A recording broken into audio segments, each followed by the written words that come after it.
Shiko, propozimet që bën zotëria nuk janë për herë të parë. Nuk e di sa vite kam që i gjoj. Të njëjtat propozime. Siç i gjoj unë, i gjojnë dhe ministrat respektiv.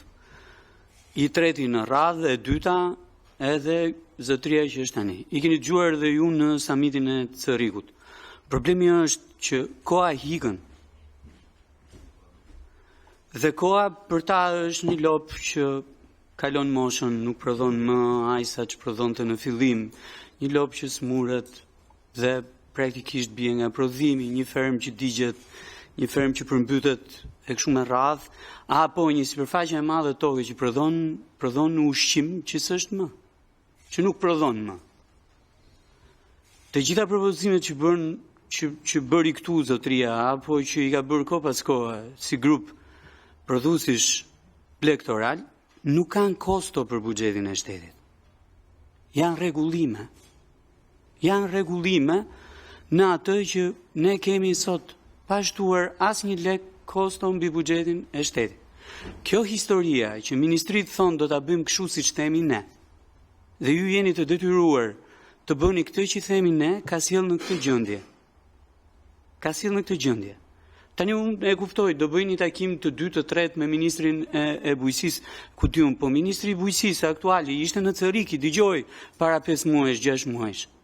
Ka 2 muaj në detyrë, po mund të reflektonte në një gjë me këtë ligjin që na erdhi përpara, po ministri i bujqësisë tha që jam i kënaqur me skemën e kompensimit të fermerëve. Ministri i financave, që ishte edhe ministër financash në samitin e Cërrikut, i ka dëgjuar këto problematika. Tani të bësh gjën më të thjesht, natyrisht edhe vlen më. Gjëja më e thjeshtë ajo ishte që dil nga samiti i Cërrikut edhe nxirr polici në rrugë. Po kjo nuk është gjëja. Nuk është gjëja që zgjidh problematikën që kanë në prodhim. Dhe e dyta gjë që kam, tani, nga përfaqësuesi i dhomës së tregtisë tek zotrin ka diferenca të mëdha. Përfaqësuesi i dhomës tregtisë, se unë e kuptoj pse s'kan ardhur ata të përpunimit qumshit sot. E kam shumë qartë se s'kan ardhur.